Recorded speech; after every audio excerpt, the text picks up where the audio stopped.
आदाब नाजरीन, आप देख रहे हैं जी सलाम। आपसे मुखातिब हूं मैं शहबाज, लेकर हाजिर हूं इस वक्त हमारा बेहद ही खास प्रोग्राम नजरिया, जिसमें बात होगी बिहार की सियासत की। बिहार की सियासत के लिए आज का दिन काफी अहम है। एक तरफ जहां पर आरजेडी अपना 50वां यौम तासीस मना रही है, तो वहीं एलजेपी के बानी रामविलास पासवान की आज यौम पैदाइश है। काफी अरसे बाद पार्टी तकरीब में शामिल हुए और इस खास मौके पर लालू प्रसाद यादव ने वर्चुअली खिताब किया। इस मौके पर काफी जज्बाती तकरीर करते हुए उन्होंने कहा कि वो बहुत जल्द ही कारकुनान के बीच भी आएंगे। वहीं दूसरी जानिब एलजेपी के दोनों ग्रुप खुद को असल एलजेपी साबित करने की कोशिश में लगे हुए हैं। बेटे चिराग पासवान जहां आशीर्वाद यात्रा निकाल रहे हैं, तो वहीं दूसरी जानिब भाई पशुपति पारस अलग तकरीब के जरिए रामविलास पासवान को याद कर रहे हैं, जबकि दोनों के पोस्टर्स पर एक दूसरे की तस्वीर मौजूद नहीं है।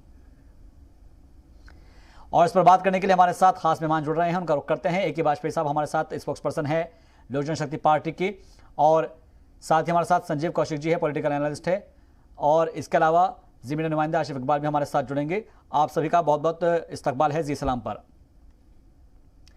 ए के वाजपेयी जी, सबसे पहले तो मुबारकबाद कि एलजेपी आज एक बड़ा प्रोग्राम मुनाकिद कर रही है, जिसमें स्वर्गीय रामविलास पासवान की जो एक तरीके से बर्थडे हैं, उनके लिए आशीर्वाद यात्रा एक तरफ से निकाली जा रही है, दूसरी तरफ जो है पासवान जी को याद किया जा रहा है। पारस ग्रुप की बात की जाए या फिर चिराग ग्रुप की बात की जाए, दोनों ही उनको याद कर रहे हैं, लेकिन दोनों की जो राहें हैं वो अलग अलग नजर आ रही है। आप क्या सोचते हैं कि कौन सही है, कौन गलत है?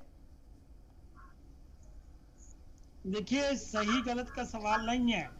सवाल ये है कि परिवार का जो मुखिया होता है, स्वर्गीय रामविलास पासवान जी की स्वर्गवास के बाद उनके परिवार में सबसे बड़ा सदस्य थे पारस बाबू जी। पारस बाबू ने अगर इस तरह का रवैया अख्तियार किया तो वो सभी लोग उसको गलत कहेंगे जी। अब उनके पास ऑप्शन क्या था? कोई चाचा थे नहीं उनके पास, सिर्फ मदर है चिराग बाबू के पास।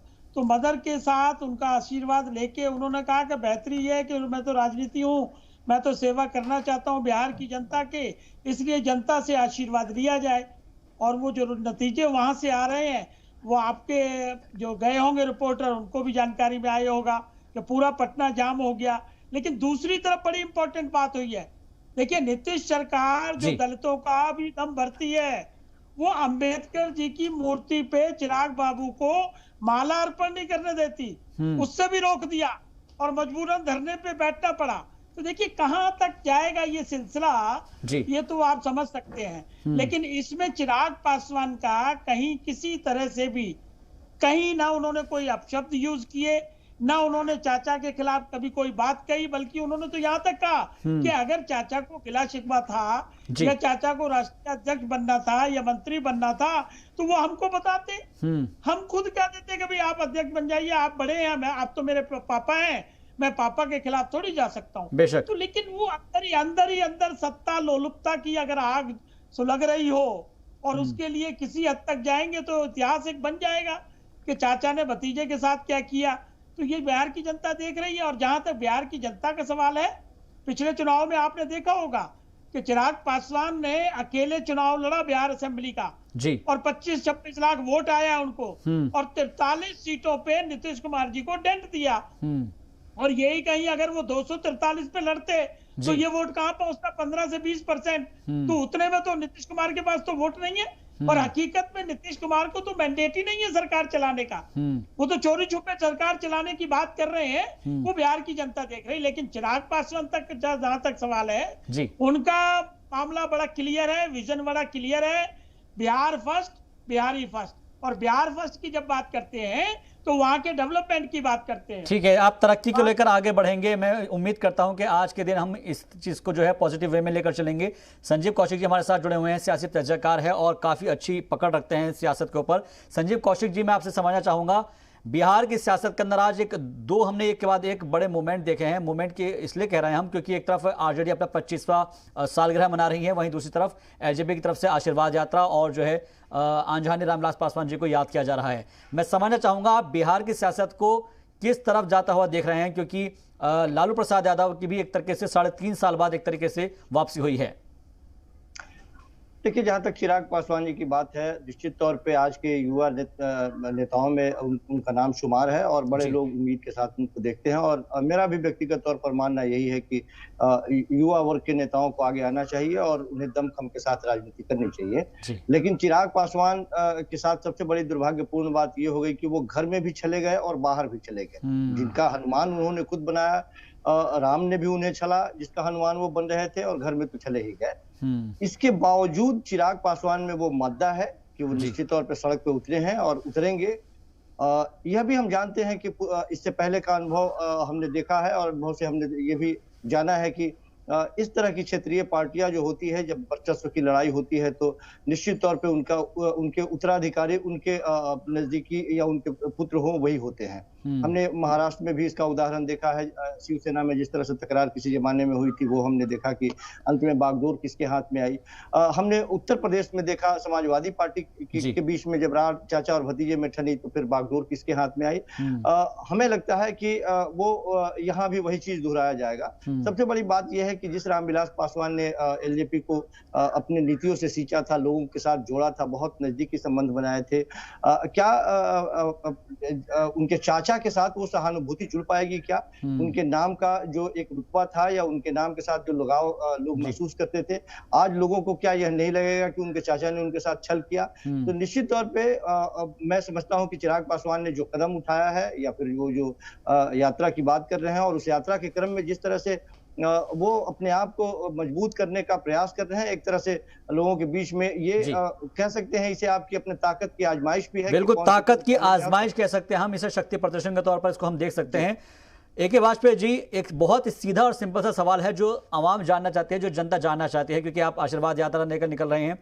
उनका ये कहना है, जो आवाम ये पूछना चाह रही है कि असली एलजेपी कौन है, पशुपति पारस की या चिराग पासवान की? क्योंकि लोगों को अभी कश्मकश की स्थिति बनी हुई है, कुछ क्लियर चीजें साफ नहीं हो रही है, तस्वीरें साफ नहीं हो रही है। कब तक ये चीजें साफ हो पाएगी?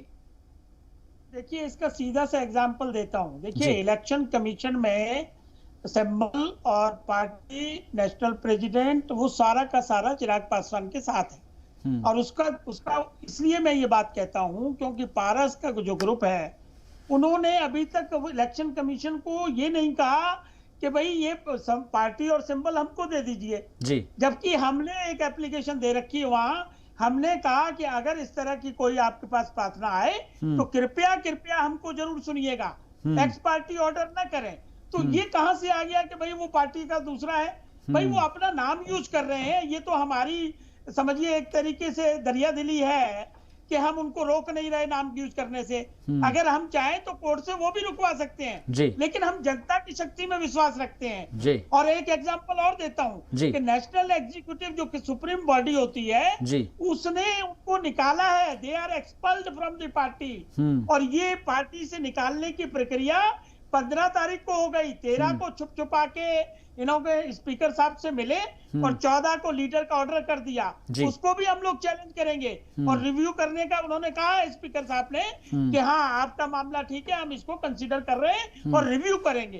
तो पार्टी पे उनका किसी भी तरीके से कोई हक नहीं है, ना कानूनी तौर से ना जमीनी तौर से, क्योंकि 95% जो पदाधिकारी है, स्टेट प्रेसिडेंट है, सेंट्रल पार्लियामेंट्री बोर्ड है, नेशनल एग्जीक्यूटिव है, वो सब चिराग पासवान के साथ खड़े हैं। सब लोग चिराग पासवान के साथ में तो है। ए.के. वाजपेयी जी, आप कह रहे हैं कि सब लोग चिराग पासवान के साथ है, लेकिन क्या चिराग पासवान जिनको बताते हैं कि वो खुद हनुमान के तौर पर अपने आप को देखते हैं, क्या उनके राम उनके साथ हैं?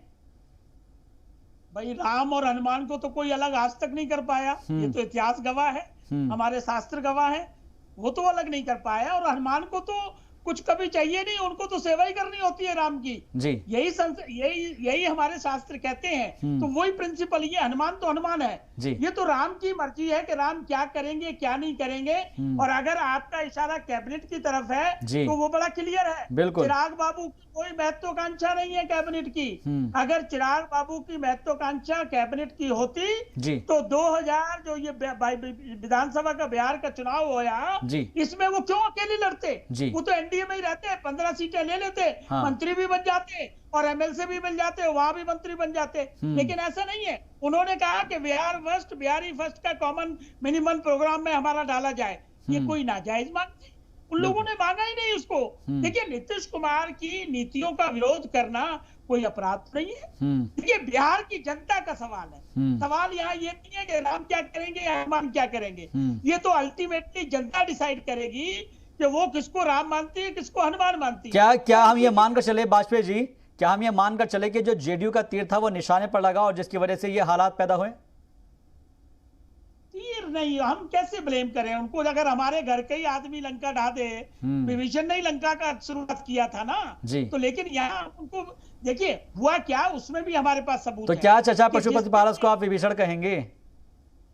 हम क्यों कहेंगे, तो जनता डिसाइड करेगी किसने क्या किया है। हम क्यों अब शब्दों का इस्तेमाल करेंगे? ये तो फैक्ट्स नरेट करते हैं ना कि कौन किसको क्या कहा जाए। लेकिन एक बात है कि जिस दिन ये सारी कार्रवाई चल रही थी उस दिन जेडीयू के लल्लन सिंह और संजय सिंह वो दोनों मौजूद थे और वो दोनों मौजूद करके सारी कार्रवाई को अंजाम दे रहे थे।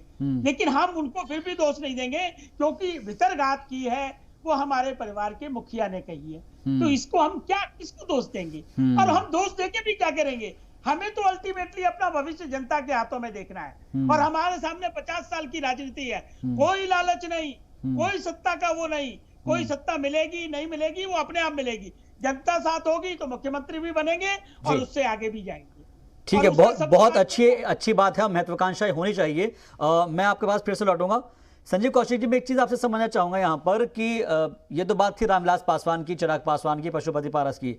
इससे तरह हम आज देख रहे हैं कि लालू रिटर्न्स एक तरीके से 3.5 साल बाद वो पब्लिक के सामने आए हैं। हालांकि अभी वर्चुअली तरीके से वो आए हैं और उन्होंने सीधे तौर पर कहा है कि बहुत जल्दी हम लोगों के बीच में मौजूद होंगे। वो भले ही मौजूद ना हुए हों लेकिन पटना की जो सड़कें हैं वो पोस्टर ये बयां कर रहे हैं कि चप्पे चप्पे पर लालू प्रसाद यादव नजर आ रहे हैं। क्या हम ये मानकर चले कि 2024 का जो चुनाव होने जा रहा है उसमें एक बार फिर से लालू प्रसाद यादव की एंट्री हो सकती है? देखिए, ये तो दूर की कौड़ी है। उस समय तक लालू यादव कितने स्वस्थ हो पाएंगे, सक्रिय रूप से वो राजनीति में हिस्सा लेंगे या नहीं लेंगे, वो तो बात की बात है। लेकिन यह बात बिल्कुल सही है कि लालू यादव पर जिस तरह से आरोप लगे पिछले इलेक्शन में, खास करके राष्ट्रीय जनता दल के द्वारा जिस तरह से उनको नजरअंदाज तो नहीं कहेंगे लेकिन जिस तरह से उनकी तस्वीरें एक तरह से गायब रही पोस्टरों से, भारतीय जनता पार्टी को एक मौका मिला कि वो इस पर प्रहार वो करते रहे। लेकिन हकीकत ये है कि खास करके बिहार की राजनीति हो या गरीब गुरबों की राजनीति हो तो उस पर से लालू प्रसाद के अध्याय को आप हटा नहीं सकते हैं। लालू प्रसाद की एक अपनी अहमियत है, जिस तरह से उन्होंने लोगों को जोड़ा था, एक समीकरण बनाया था और राजनीति जिस तरह से करी थी, लंबे वक्त तक बिहार में एक राजनीति करी थी। तरह तरह से आप उसका नाम दे सकते हैं, बहुत सारे लोगों ने नाम दिया लेकिन कमोबेश हर शासन में थोड़े बहुत परिस्थितियों के साथ बदलाव है लेकिन बिहार की स्थिति वैसे ही है। लालू प्रसाद यादव निश्चित रूप से यदि वो सक्रिय राजनीति में आते हैं और स्वस्थ होते हैं तो राजद के लिए बहुत बड़े एक मजबूती की बात होगी। और मुझे लगता है कि तेजस्वी का जिस तरह से मुखर होकर के लालू प्रसाद यादव को सामने लाने का प्रयास जो किया जा रहा है तेजस्वी की तरफ से, एक ऊर्जा वैसे लोगों में जो खासियत लालू यादव में थी वो खासियत तेजस्वी यादव में नहीं है लोगों से जुड़ने का। वो अपनी बातों से अंदाज जो उनका था वो सीधे जुड़ने का उनका अंदाज था और वो सीधे कनेक्ट होते थे अपने उन वोटरों से, अपने उन तमाम लोगों से, उनके दिल में बैठ करके बात करते थे और उनकी जो जुबान थी, उनकी जो शैली थी, उन्हें लगता था, जो सुनने वाले थे उन्हें लगता था कि यार ये मेरे घर की बात है और मेरी अपनी व्यथा वो कह रहे हैं और हमसे जुड़े बात है और हम हमारे बेहतरी के लिए बात कर रहे हैं। वो काबिलियत तेजस्वी में नहीं है और मुझे लगता है कि ये आएगी भी नहीं। लेकिन यह बात बिल्कुल सही है कि लालू यादव यदि सक्रिय रूप से सामने आते हैं, यदि इस तरह से कुछ बयान देते हैं तो उसके अपने एक मायने हैं और उनके कार्यकर्ताओं में एक जोश का संचार हो सकता है, उत्साह हो सकता है। लेकिन यह भी सही है कि राजद के भी कार्यशैली में बहुत बदलाव हुआ है लालू यादव के शासन से लेकर अभी तक के वक्त में। कार्यशैली में भी बदलाव हुआ है, कई मामलों में अपने आप को उन्होंने सुधारा भी है और कई मामले में वो जैसे थे वैसे ही हैं। लेकिन मैं बार बार कह रहा हूं कि बिहार को युवा नेतृत्व की आवश्यकता है। जो भी युवा नेतृत्व करने वाले जो युवा नेता है उनको बिहार को संवारने के लिए आगे आने की जरूरत है और उसी के कड़ी में मैं चाहे वो तेजस्वी यादव की बात हो या फिर चिराग पासवान की बात हो, हम हमेशा से ऐसे लोगों का स्वागत करने की बात करते हैं कि ये नेतृत्व बिहार, चूंकि बिहार में ठीक है, यह बात बिल्कुल सही है कि पिछले 1 दशक से ज्यादा हो गए भारतीय जनता पार्टी और जदयू की सरकार यहाँ पे रही है। बिहार में कई तब्दीलियां भी हुई है, सड़कें बेहतर हुई हैं, बिजली बेहतर हुई है, लेकिन केवल सड़कें, पानी और बिजली के लिए बिहार में बदलाव हो जाए या बिहार सब कुछ बेहतर हो जाए बिहार में, ये कहना उचित नहीं है। बहुत सारे काम है, बहुत सारे क्षेत्रों में भी काम बाकी है। शिक्षा का जिस तरह से बेड़ा गर्क हुआ है पिछले कुछ सालों में, शिक्षा मित्र के बाद से, वो सुधारने की जरूरत है, देखने की जरूरत है। अभी तक कोई इंडस्ट्री वाले मुड़ के बिहार की तरफ देखना नहीं चाहते हैं। किन परिस्थितियों में ये बहुत अहम मुद्दा आपने उठाया है कि जो इंडस्ट्रियल जितने भी होते हैं, इंडस्ट्रीज के लोग होते हैं, उनको भी एक चीज कैसे सिक्योरिटी होनी चाहिए कि भाई हम अगर वहां जाएंगे तो हमको कितना रेवेन्यू वहां से जनरेट हो सकता है। आपके पास फिर से लौटेंगे। वाजपेयी जी, एक चीज मैं आपसे समझना चाहूंगा यहाँ पर कि युवा आइकॉन की बात की जा रही है, एक तरफ चिराग पासवान है, एक तरफ तेजस्वी यादव है। क्या ये दोनों युवा, क्या ये दोनों नौजवान कभी भविष्य में एक साथ आ सकते हैं?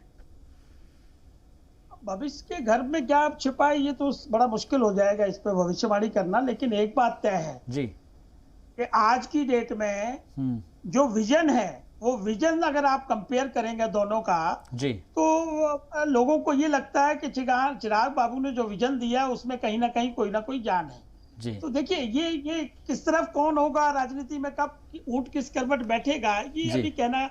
और अभी तो कोई चुनाव भी नहीं है। लेकिन एक बात तय है, नीतीश बाबू का जाना तय हो गया है। नीतीश बाबू नहीं तो वो तो लास्ट टाइम कह भी चुके थे, वाजपेयी जी वो लास्ट टाइम कह भी चुके थे कि मेरा आखिरी चुनाव है। उन्होंने एक इमोशनल कार्ड खेला था चुनाव के वक्त में, और ये दिखेगा अब जो हमको चाहिए तो आप वोट दे दीजिएगा।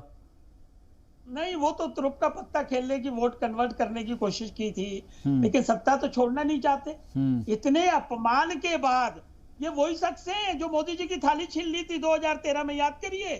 और वो ऐसे हाथ मिलाने में दिक्कत होती थी उनको कि हमारी सेकुलर छवि खराब हो जाएगी। और आज क्या हाल है ये भी जनता देख रही है। देखो, लेकिन इसके अलावा एक चीज तो एडमिटेड फैक्ट है कि 16 साल में बिहार जो अभी गवर्नमेंट का वो आया था रेट करने का, उसमें सबसे नीचे के पायदान पे खड़ा था बिहार। लॉ एंड ऑर्डर अभी तक ठीक नहीं, इंडस्ट्री अभी तक ठीक नहीं, बिजली पानी में क्या सुधार हुआ है ये भी गांव की हालत बताती है। बाढ़ की समस्या वही खड़ी है, किसानों का वही हाल। मतलब क्या 16 साल कम समय थोड़ी होता है। हम लालू को रोते रहे तो उससे तो काम नहीं चलेगा ना। 16 साल का रिपोर्ट कर। और आपने कहा था सुशासन बाबू, क्या हुआ सुशासन बाबू? कहाँ अस्पताल है? अभी कोरोना में कैसे पोल खुली है इन लोगों की, वो देखा है सबने। अभी बारिश आई तो बाढ़ का पानी पूरे पटना में कैसे घुस गया था, कैसे लोग निकलने, तो कितनी चीजें गिनाए। इसीलिए यंग लीडर, यंग युवा नेतृत्व होगा, वो 24/7 काम करेगा जमीन पे जाके। ये नहीं कि एक अन्ना मार्ग पे जाके बैठ जाएगा और अपने चाटुकारों के बीच में घिर के शासन चलाएगा, या जात की राजनीति खेलेगा। दलित और महादलित बनाएंगे, कुर्मी को कहां ले जाएंगे, लव कुश को, ये राजनीतिक पैंतरे से चलने वाला नहीं है। ये यंग जनरेशन काम चाहती है, यंग जनरेशन विकास चाहती है, यंग जनरेशन अच्छी एजुकेशन चाहती है, अच्छे अस्पताल चाहती है। तो इसीलिए आज का जो जलसा चल रहा है चिराग बाबू का, आशीर्वाद यात्रा का, उसमें देखिए सारे यंग हैं, सारे यंग की। बिल्कुल, यूथ के ऊपर ही लोग भरोसा कर रहे हैं और उन्हीं को जिम्मेदारी सौंपी भी जानी चाहिए। संजीव कौशिक जी, एक चीज मैं यहाँ पर पूछना चाहूंगा और समझने की कोशिश करूंगा। बिहार के अंदर हम देखते हैं हर साल, जो कि अभी वाजपेयी जी ने भी मुद्दा उठाया है, कि हर साल हम देखते हैं कि सैलाब आ गया है, बाढ़ आ गई है, और बाढ़ की वजह से कितने लोग बेघर हो जाते हैं ये भी हम सब जानते हैं। हर बार ये बहाना बना दिया जाता है कि भाई तराई वाला इलाका है और जो नेपाल पानी छोड़ता है तो यहाँ पर आ जाता है। क्या इसका कोई परमानेंट सॉल्यूशन अभी तक कोई सरकार के पास नहीं है? क्योंकि 15 साल के लगभग जो है नीतीश कुमार का हो गया है, 16वां साल चल रहा है, और इसके अलावा लालू यादव की सरकार भी रही है। मैं ये नहीं कहूँगा कि लालू यादव को बख्श दिया जाए या फिर छोड़ दिया जाए, तो सरकार चाहे किसी की भी रही हो, लेकिन अभी तक किसी ने भी इसका सॉल्यूशन नहीं निकाल पाई है कोई भी सरकार।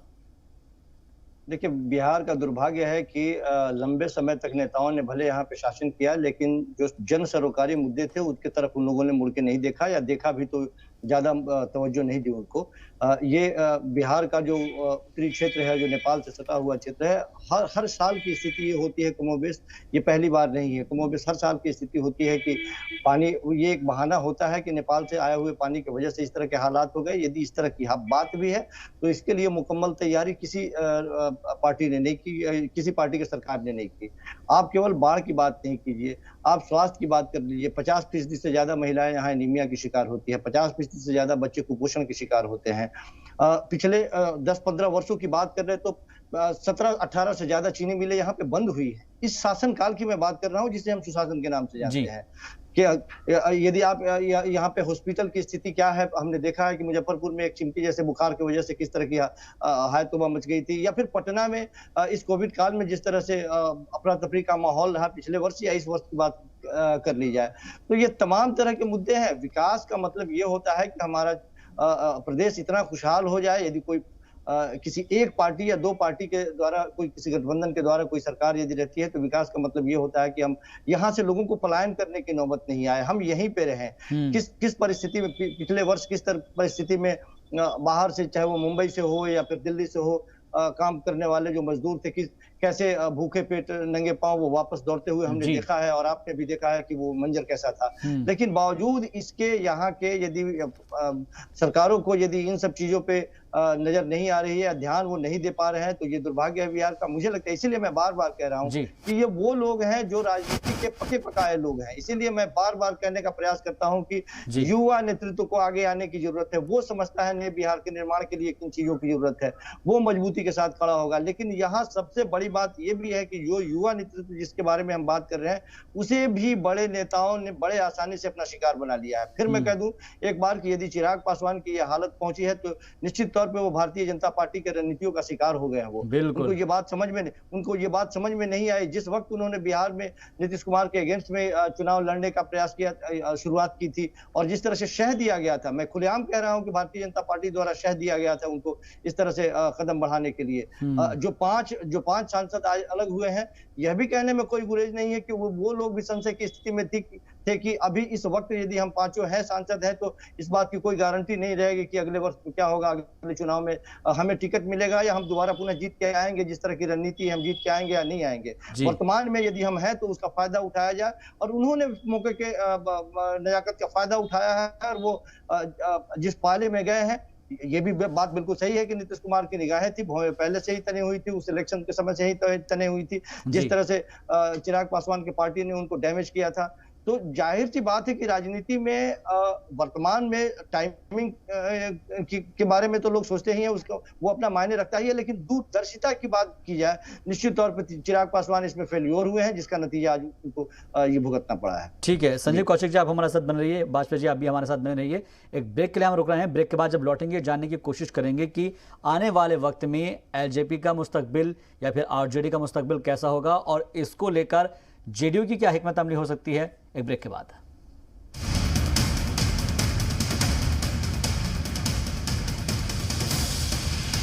तो बात हो रही है बिहार की सियासत की, जिसमें आज बेहद ही खास मौका है, और इस खास मौके पर लालू प्रसाद यादव और चिराग पासवान ने क्या कुछ कहा, ये सुनते हैं। अकेले नेता हैं आगे, और हमारे साथी लोग हैं, जगता भाई सहित सब लोग। हम लोग पार्टी के जन्म के बाद जितना भी चुनाव हुआ है, उस सब चुनाव में ज्यादा से ज्यादा एमएलए हमारे पार्टी को, और लोकसभा में भी हमें काफी सीट मिला। आज भी हमारी पार्टी भले पीछे करने का काम किया, हमारा प्रेजेंस है लोकसभा में। पापा ने खुद अपना उदाहरण हमेशा बोलते हैं कि मुझे लोग 79 के बाद से जानते थे। उसके बाद से लोग कहने लगे कि अरे रामविलास पासवान जी के एक आवाज पर लाखों कार्यकर्ता खड़े हो जाते हैं, उनके एक इशारे पर लाखों लोग उनके लिए जान देने को तैयार हो जाते हैं। 6 प्रधानमंत्रियों के साथ काम किया, Guinness book of world record में उनका नाम दर्ज है। आज हम लोग जो मोबाइल फोन अपने हाथ पर लेकर घूम रहे हैं, हमारे नेता आदरणीय रामविलास पासवान जी की देन है। कोरोना काल में जब हर कोई आइसोलेशन में रहना चाह रहा था, उस वक्त सिर्फ हमारे नेता थे जिन्होंने 81 करोड़ लोगों को उनके घर तक राशन कैसे पहुंचे, उसके लिए दिन रात वो काम करते रहे, बिना ये सोचे हुए कि कौन साथ कौन क्या, सिर्फ वो ईमानदारी से अपने काम पर लगे रहे। और आज उन्हीं की इन्हीं बातों से सीख लेते हुए हम लोग को भी बिना डरे हुए, बिना झुके हुए, बिना घबराए हुए, हम लोग सच्चे हैं, हम जानते हैं। तो बात बिहार की सियासत की हो रही है, लेकिन उससे पहले एक बड़ी खबर का रुख कर लेते हैं। बंगाल में कांग्रेस को झटका लगा है। टीएमसी में शामिल हुए हैं अभिजीत मुखर्जी। कांग्रेस छोड़कर टीएमसी का दामन थाम लिया है अभिजीत मुखर्जी ने। आपको ये भी याद दिला दें कि साबिक सदर जमहूरिया प्रणब मुखर्जी के बेटे हैं अभिजीत मुखर्जी, और उन्होंने तृणमूल कांग्रेस का दामन थाम लिया है। इस वक्त की ये बड़ी खबर और अहम तस्वीर आप देख सकते हैं, जहां पर बंगाल की सियासत में एक नई तस्वीर सामने आई है, जहां पर बंगाल में कांग्रेस को झटका लगा है। तृणमूल कांग्रेस में शामिल हुए हैं अभिजीत मुखर्जी। कांग्रेस को छोड़कर टीएमसी का दामन थाम लिया है अभिजीत मुखर्जी ने। यहां पर यह जानना आपके लिए बेहद जरूरी है कि साबिक सदर जमहूरिया प्रणब मुखर्जी के बेटे हैं अभिजीत मुखर्जी, और उन्होंने अब तृणमूल कांग्रेस का दामन थाम लिया है, उनका झंडा बुलंद करना शुरू कर दिया है। तस्वीरें भी आप देख सकते हैं कि वो टीएमसी में शामिल हुए हैं और कांग्रेस को उन्होंने बाय बाय बोल दिया है। और एक बार फिर से रुक कर लेते हैं बिहार की सियासत के ऊपर बात करते हुए। हमारे साथ दो खास मेहमान जुड़े हुए हैं। एक वाजपेयी जी है, स्पोक्स पर्सन हैं लोक जनशक्ति पार्टी के, और साथ ही हमारे साथ संजीव कौशिक जी हैं, पॉलिटिकल एनालिस्ट हैं। आप दोनों का एक बार फिर से इस्तकबाल करते हैं। एक वाजपेयी जी, अब आगे के सवाल में एक सियासत के तौर पर नहीं बल्कि एक वहाँ के जो बाशिंदे हैं उनका सवाल समझना चाहूँगा कि इतने सालों के अंदर चाहे वो किसी की भी सरकार रही हो, और जो सवाल मैंने पूछा था इससे पहले भी कि क्या बिहार के अंदर जो हर बार बाढ़ आती है, कहा जाता है कि बहुत सारे जो हमने इंतजामिया के लोग हैं, जो अफसरान हैं, उनको ये कहते हुए भी सुना है कि वो अपनी अहलिया, अपनी वाइफ से वादा क्या करते थे कि इस बार ज़रा बाढ़ आने दो, आपको जो है एक हीरे का हार ला कर देंगे, एक सोने का हार ला कर देंगे। तो क्या ये सच्चाई नहीं है कि बिहार के अंदर बाढ़ के नाम पर, सैलाब के नाम पर करोड़ों रुपए का बंदरबांट भी किया जाता है राहत रसानी के काम पर? वो तो जग जाहिर है, बाढ़ कहाँ रुकी है। न पटना के अंदर पानी भरना रुका है, न गंगा का पानी जो नेपाल से आता है वो रुका। तो रुका क्यों नहीं भाई? इतने सालों के बावजूद भी क्यों नहीं रुका? देखिए, उसके पीछे विल पावर चाहिए, इच्छा शक्ति चाहिए। पहले जब इच्छा शक्ति होगी तभी कोई प्लान करोगे। और ये बात भी सही है कि नेपाल से जो पानी आता है जी, उसको रोकने के लिए सेंटर की भी मदद चाहिए। बिल्कुल। तो जब आप केस को परस्यू नहीं करेंगे तो वो किस तरह से रोकेगा? अच्छा, पटना का उदाहरण देते हैं। पटना में अगर ड्रेनेज सिस्टम चाहे तो हो सकता है, क्योंकि अगर 50 साल पुराना ड्रेनेज सिस्टम बना हुआ है और वो ठीक नहीं होगा तो क्या हाल होगा? अब दिल्ली का एग्जांपल है थोड़ी देर के लिए, अभी पिछले 5 सालों में सारा ड्रेनेज सिस्टम बदल डाला गया है, तो धीरे धीरे वहां की समस्या काम हो रही है। हमारा कहना यह है, इच्छा शक्ति, परसुएशन और लोगों की भावनाओं के तहत काम करना। बाहर ही क्यों, हेल्थ व्यवस्था का, स्वास्थ्य व्यवस्था का क्या हाल है वहां पे, एजुकेशन का क्या हाल है वहां पर, ये सबको मालूम है। लॉ एंड ऑर्डर का क्या हाल है। तो इसको जिम्मेवारी तो देखो जिसने सत्ता में रहे उन्हीं को लेनी पड़ेगी। और लेकिन ये करते क्या है, कास्ट कॉम्बिनेशन के बॉस में इधर की तिकड़म, इधर की गोटी, इधर की तिकड़म, ये करके मामले को रफा दफा कर देते हैं और सत्ता पे काबिज हो जाते हैं 5 साल के लिए। और जब दोबारा 5 साल आता है कोई और फार्मूला लगा दिया। आपको याद है नीतीश बाबू ने जैसे दलित महादलित का फार्मूला लगा दिया था जी, कास्टों को और इंक्लूड करते हैं, शेड्यूल कास्ट में इंक्लूड करते हैं, वो फार्मूला लगा लिया था। तो ये जनता बहकावे में आ जाती है। लेकिन वाजपेयी साहब, इससे पहले सरकार में आप भी तो रहे थे ना, साथ में जेडीयू के साथ में, बीजेपी के साथ में सरकार में तो आप भी रहे थे। हम तो 9 महीने के 8 महीने के थे, हमारे पास वो यही पारस जी मंत्री बने थे, पशुपालन विभाग का था। हम नहीं रहे कभी सत्ता में। हाँ, पासवान साहब केंद्र में हर कैबिनेट में रहे हैं, और जो डिपार्टमेंट इनको मिल गया जी, वो समझ लिए उसका बंटाधार तो नहीं हुआ, उसको एकदम विकास की गति मिल गई उसको। किसी भी डिपार्टमेंट, रेलवे ले लो, कम्युनिकेशन ले लो, स्टील ले लो, कोयला ले लो, देखो जग जाहिर है चीजें। मैं फिर वही कहूंगा कि चिराग पासवान में भी रामविलास पासवान जी का खून है, और वो भी उसी तरीके से चीजों को देखते हैं। ये तारीफ के लिए तारीफ नहीं है, ये हकीकत है। 24/7 विजन डॉक्यूमेंट बनाया उन्होंने, जरा उसको डिटेल में जाइए ना। विजन जो प्रैक्टिकल समस्याएं हैं उनका क्या सॉल्यूशन होना चाहिए, या उनका क्या विजन है, कैसे उसको सॉल्व करेंगे। एक एग्जांपल मैं आपको देता हूं। देखिए, बिहार का स्टूडेंट कहां पढ़ता है? राजस्थान के कॉलेजेस में जाके पढ़ता है, मध्य प्रदेश के कॉलेजेस में जाएगा, बॉम्बे में जाएगा। टीचर भी वही है, प्रोफेसर भी वही है, इंस्टीट्यूट चलाने वाले मालिक भी बिहार के हैं। लेकिन ये सब बिहार में क्यों नहीं हो सकता? बिल्कुल हो सकता है।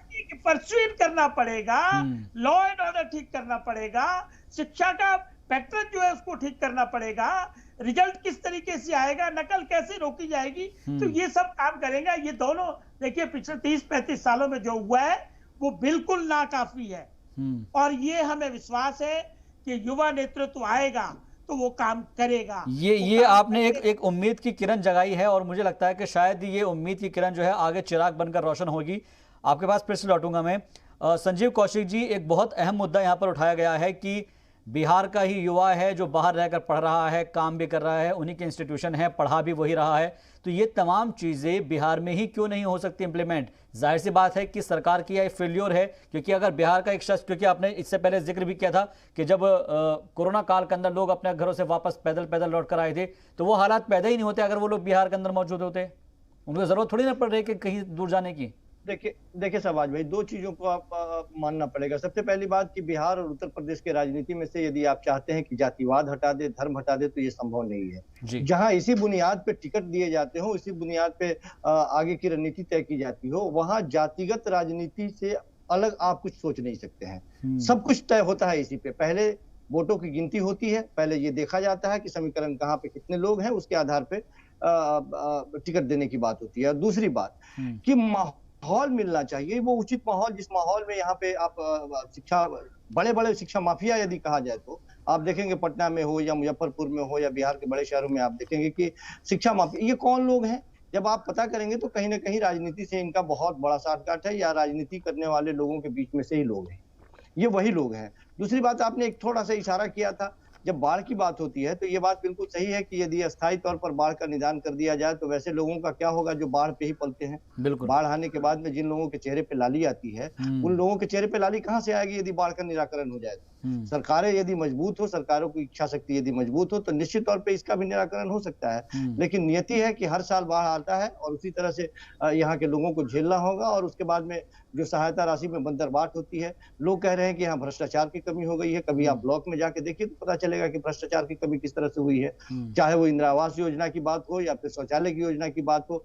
आप यदि ये भी कह रहे हैं कि डायरेक्ट ट्रांसफर बेनिफिट के द्वारा आपके खाते में पैसे जा रहे हैं, दलाल यहाँ पहले से आपसे पैसे ले रहे हैं, चेक ले रहे हैं कि उसमें यदि आप देखिए, भ्रष्टाचार में कहीं ना कहीं यहाँ के लोगों का भी उसी तरह से उनकी भी उसी तरह की भूमिका है जिस तरह से नेताओं की है। जी हम यदि नहीं चाहेंगे या हम यदि गलत के लिए कदम नहीं बढ़ाएंगे तो जाहिर सी बात है कि आगे से भी गलत के लिए कदम नहीं बढ़ाए जाएंगे। लेकिन लोग भी यहाँ सेटिंग करने वाले नियत के लोग हैं, तो जाहिर सी बात है कि यहाँ के आम ग्रामीणों को भी या आम लोगों को भी इसके लिए तटस्थ होना होगा।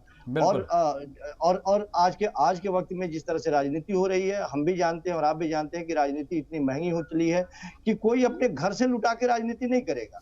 जाहिर सी बात है कि राजनीति के द्वारा ही वो एक साख बनाएगा, अपनी इमेज बनाएगा, और राजनीति में से ही जो जैसे सिस्टम बनेंगे उसके अनुसार वो खर्च करेगा। तो ये सारी चीजें जो बनी हुई है, इसको इसीलिए मैं बार बार कहता हूं कि जिस युवा नेतृत्व की बात कर रहा हूं, जिसके बारे में भी हम लोग चर्चा कर रहे हैं जी, तो ये यदि ट्रैप में नहीं फंसे, ये बड़े नेताओं के ट्रैप में नहीं फंसे, और इनकी सोच निश्चित तौर पे ये नए हैं, नए खेप के पौध हैं। बिल्कुल, इनकी जो नई सोच है, वो नई सोच अगर आगे बढ़ेगी तो उससे जाहिर तौर पर हम देख सकते हैं कि जो बिहार है वो नया बिहार बनता नजर आएगा। हमारे साथ हमारे कॉरेस्पोंडेंट आशिफ इकबाल भी जुड़ गए हैं। आशिफ, बिहार के लिहाज से आज काफ़ी अहम दिन कहा जा सकता है, क्योंकि हम देख रहे हैं कि एक तरफ रजत जयंती मनाई जा रही है, तो दूसरी तरफ जो है रामविलास पासवान की जो है एक तरीके से बर्थडे मनाया जा रहा है और उसको लेकर आशीर्वाद यात्रा निकाली जा रही है। मैं आपसे समझना चाहूँगा, जितना आप समझते हैं बिहार की सियासत को, क्योंकि आपने ग्राउंड पर काम भी किया है, आज के लिहाज से आज का दिन जो है इस बिहार की सियासत में कितना अहम है? सहबाज बिल्कुल सही कह रहे हैं, हमारे दो गेस्ट भी हैं, वरिष्ठ लोग हैं वहाँ पे, उन लोगों ने भी चर्चा किया, वो भी मैं सुन रहा था। देखिए, साफ तौर पे है आज का दिन बिहार की राजनीति के लिए बेहद खास रहा, क्योंकि देखिए दो चीज़ें बहुत साफ दिखी। एक तरफ तो जिस तरह से युवा नेतृत्व की बात हो रही है, युवाओं की बात हो रही है, चिराग पासवान का एग्जाम्पल दिया जा रहा है। दूसरी तरफ बहुत सालों बाद, आप कह सकते हैं कि कुछ सालों बाद, लालू प्रसाद यादव भी अपने दमखम, अपने अंदाज में सबके सामने आए, और लालू यादव ने भी खूब अपने जिस अंदाज के लिए माने जाते हैं उस अंदाज में बात की। उन्होंने साफ तौर पे कहा कि मुझे टूटना पसंद है, झुकना पसंद नहीं है। तो आप सोचिए, वो एक तरीके से वो तेजस्वी यादव और चिराग पासवान के लिए भी ये बात कह रहे थे, वो इंडिकेट सबके लिए कर रहे थे कि युवाओं जो सत्ता लोलुप राजनीति करते हैं, जो तुरंत सत्ता में आना चाहते हैं, सरकार में शामिल होना चाहते हैं, बिना किसी मेहनत के वो लोग चाहते हैं कि सब कुछ उनको मिल जाए, उनके लिए लालू यादव ने ये बहुत बड़ी बात कही कि आपको मेहनत करनी पड़ेगी, आपके लोगों को मिजाज को समझना पड़ेगा, उसके बाद ही आपको सत्ता मिलेगी। देखिए, चाहे तेजस्वी यादव हो या चिराग पासवान हो, दोनों लोगों को विरासत में एक बड़ा ही अच्छा खासा आप कह सकती हैं कि विरासत मिला हुआ है। उनको एक बड़ा नाम है, पिता का नाम, चाहे चिराग पासवान के पिता रामविलास पासवान हो या तेजस्वी यादव के पिता लालू प्रसाद यादव हों। ये अलग बात है कि अब रामविलास पासवान जी स्वर्गीय हो गए, वो अब नहीं है चिराग पासवान के साथ, इसलिए चिराग पासवान के साथ संवेदनाएं भी बहुत हैं, उनके साथ लोगों की सोच भी बहुत है, उनके साथ भी बहुत है। लोग यही कह रहे हैं कि चिराग पासवान के साथ जो हुआ वो नहीं होना चाहिए था, कम से कम उस बाप के बेटे के साथ बिल्कुल नहीं होना चाहिए जिस बाप ने अपने भाइयों के लिए सब कुछ निछावर किया हो, जिस बाप ने चिराग पासवान के पिता को, जितना मैंने देखा है कि वो अपने भाइयों से इधर कभी कुछ सोचते नहीं थे शहबाज, वो हमेशा हर डिसीजन पे कहते थे कि मेरे भाइयों के साथ ही मैं डिसीजन लूंगा। मैं आपको बताऊं कि आज भी उनके ड्राइंग रूम में 3 तस्वीरें लगी हुई हैं, जिसमें रामचंद्र पासवान की है, रामविलास पासवान की है और पशुपति पारस की है।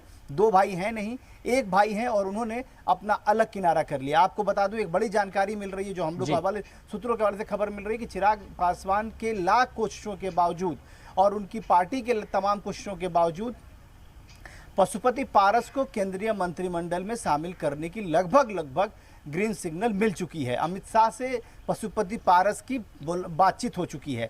अब एक बात और समझना होगा, ये राजनीति इसलिए मैंने कहा कि बिहार के लिए बेहद खास है क्योंकि तमाम चीजें बिहार से होकर जुड़ रही हैं। चिराग पासवान बार बार अपने आप को, AK वाजपेयी साहब बैठे हुए हमारे साथ, कि चिराग पासवान बार बार अपने आप को हनुमान और नरेंद्र मोदी को राम कहते आए हैं। अगर आप पौराणिक कथाओं की बात करें, आप रामायण की बात करें, तो राम और हनुमान का रिश्ता जगजाहिर है। पूरी दुनिया जानती है कि राम और हनुमान किस रूप में एग्जाम्पल दिए जाते हैं। अब ऐसे स्थिति में अगर हनुमान के साथ कुछ हो जाए, कुछ हो रहा हो, तो उस वक्त राम का खामोश रहना ये बड़ा सवाल पैदा करता है। और इस पर तमाम लोगों ने ये सवाल किया कि आखिर केंद्र सरकार, बीजेपी और प्रधानमंत्री नरेंद्र मोदी क्यों खामोश हैं? ये सबसे बड़ा सवाल था। आज अगर शक्ति प्रदर्शन की बात करें सहबाज, तो शक्ति प्रदर्शन चिराग पासवान ने जमसम के दिखाया है, क्योंकि जिस तरीके से एयरपोर्ट के जो विजुअल हमारे पास आए हुए हैं, एयरपोर्ट पे जो लोगों का जो जमावड़ा दिखा है, जो कार्यकर्ताओं का उत्साह दिखा है, वो कहीं ना कहीं से चिराग पासवान को बहुत हिम्मत देगा। लेकिन जिस तरह संजीव कौशिक जी ने कहा कि देखिए, चिराग को अब ये समझना होगा, ये बात उनको समझना होगा कि रामविलास पासवान ने एक लंबा सफर तय किया, तब कहीं जाके उनको कामयाबी मिली। आप कह सकते हैं कि 1959 में जब वो पहली बार राजनीति में आए, तो उनको विधायक बनने में 1987 में वो पहली बार मतलब माफ कीजिएगा कि जब वो केंद्र में आए, जब वो केंद्र बिंदु में आए, जब लोगों में चर्चाओं में आए, तो उसमें भी उनको कई सालों का मेहनत करना पड़ा और उसके बाद कहीं जाके रामविलास पासवान चर्चा पर चर्चा बने। और उसको, उस लेगेसी को, उस मेहनत को, उस ईमानदारी को उन्होंने कई सालों तक रखा। अब 50 साल का उन्होंने तजुर्बा हासिल किया।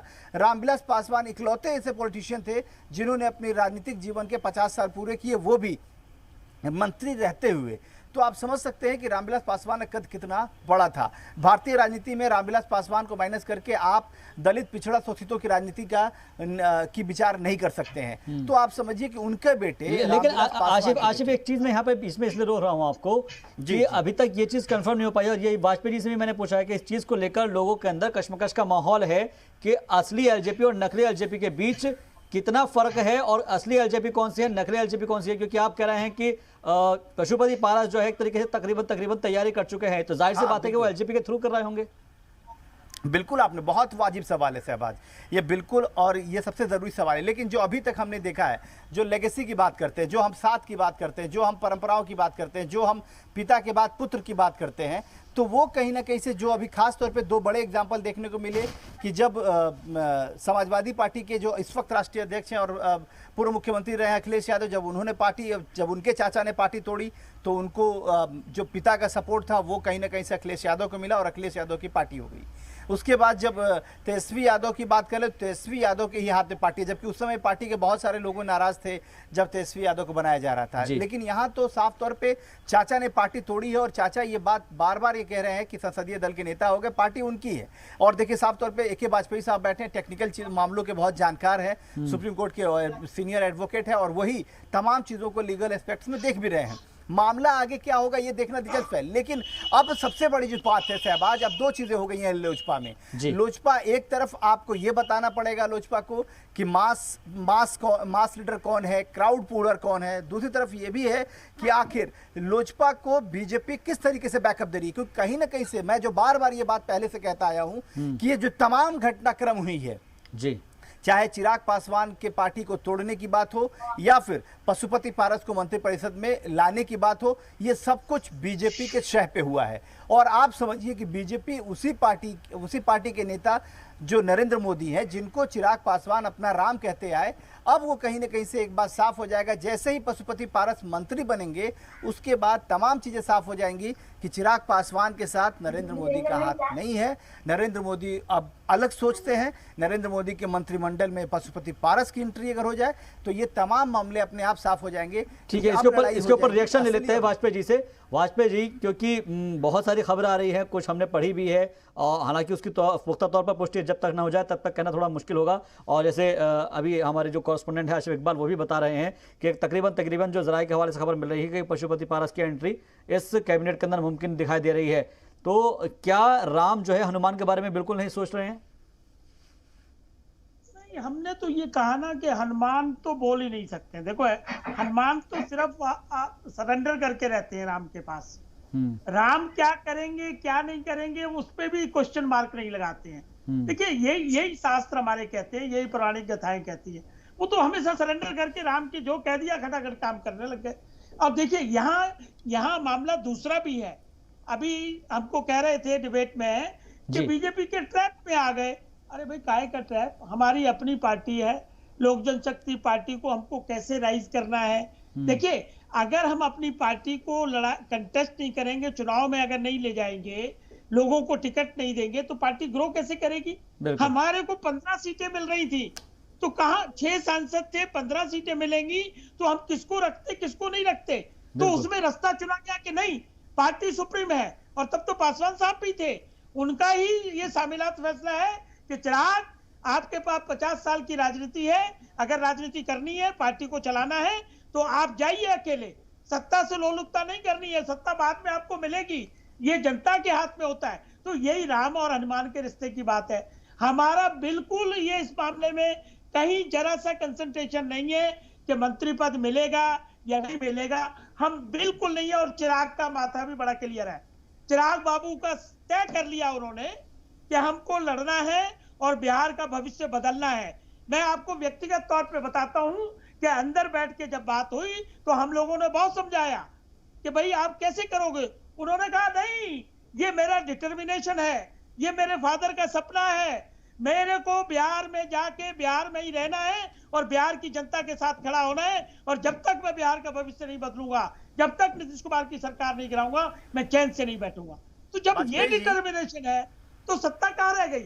सत्ता का नहीं है बिल्कुल लालच, पारस जी को मिले वो जाने। हाँ उसमें एक ऐतराज जरूर होगा और वो हनुमान करेगा ऐतराज, और वो राम से करेगा कि जब लोक जनशक्ति पार्टी हमारी है लीगली भी और जमीन पे भी, तो आप लोक जनशक्ति पार्टी के बैनर तले कैसे मंत्री बना लोगे। ये हनुमान को करना पड़ेगा और हनुमान करेगा और राम को सुनना पड़ेगा। ये भी बात है अगर इस तरह की कोई स्थिति बनती है। अदरवाइज सवाल है जी ठीक है वाजपेयी जी, आशिफ कुछ पूछना चाह रहे हैं आपसे।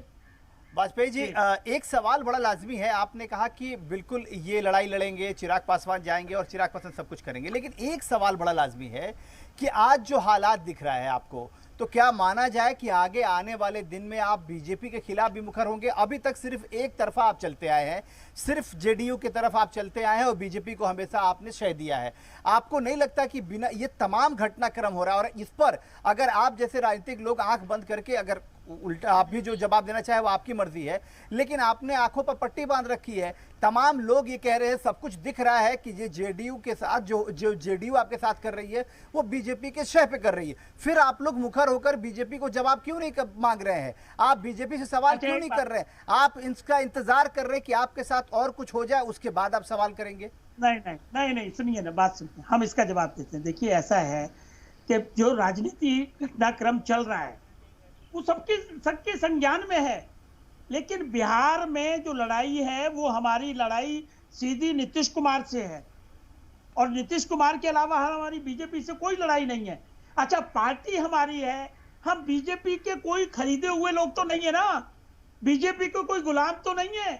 आज की स्थिति में सही माने में ये देखो कि जब हम 2014 में एनडीए के साथ गए थे तो उस वक्त ये था कि इनका प्रोग्राम सही आए हैं, और उसके बाद विकास की राजनीति करी है मोदी साहब ने, इसलिए हम लोग खड़े थे। हम लोग सत्ता की लोलुपता में चिराग पासवान बिल्कुल नहीं है, आप ये मान के चलिए, और घटना का संज्ञान हम लोग बाकायदा ले रहे हैं। अगर कोई हमसे राजनीतिक दगाबाजी करेगा तो उसका जवाब राजनीतिक तरीके से जरूर दिया जाएगा। चिराग बाबू उस मामले में बड़े मैच्योर हैं, बड़े सक्षम हैं, लेकिन फिर क्लियर। लेकिन वाजपेयी जी, उसका इंतजार कब तक किया जाएगा? वो जवाब कब तक दिया जाएगा? नहीं, जवाब तो चुनाव में दिया जाता है, जनता के बीच में दिया जाता है, जवाब आपस में थोड़ी दिया जाता है। लेकिन सर, तब तक तो पार्टी रहनी चाहिए ना वजूद में। पार्टी का वजूद लोगों को समझ ही नहीं आ पा रहा वाजपेयी जी। नहीं, मैं यहाँ सहमत नहीं हूँ। पार्टी का वजूद जनता से है, केंद्र में बैठी सत्ता से नहीं है, या राज्य में बैठी सत्ता से नहीं है। सरकारें आती है, चौधरी जाती है, बड़ी सरकारें देखी हम लोगों ने 50 साल से राजनीति में, यही देख रहे हैं। जनता जिसके साथ खड़ी है वो सरकार बनाता है, और वो हमेशा वही जीतता है, जनता वाला जीतता है। और हम फिर क्लियर कर दें कि कैबिनेट में जाना ना जाना हम लोगों का प्रायोरिटी नहीं है इस वक्त। ठीक है, बहुत बहुत शुक्रिया ए के वाजपेयी जी हमसे जुड़ने के लिए। संजीव कौशिक जी, आपका भी बहुत बहुत शुक्रिया, और आसिफ इकबाल, आपका भी बहुत बहुत शुक्रिया हमसे जुड़ने के लिए। लेकिन बिहार की सियासत के अंदर जो उथल पुथल मच रहा है उसको आने वाले वक्त में देखना बेहद दिलचस्प होगा कि एलजेपी की तरफ से क्या इसके ऊपर रद्द-ए-अमल का इजहार किया जाता है। ये बिहार की सियासत है जो आगे लोकसभा के चुनाव में भी बहुत अहम किरदार अदा करेगी। देखते रहिए जी सलाम।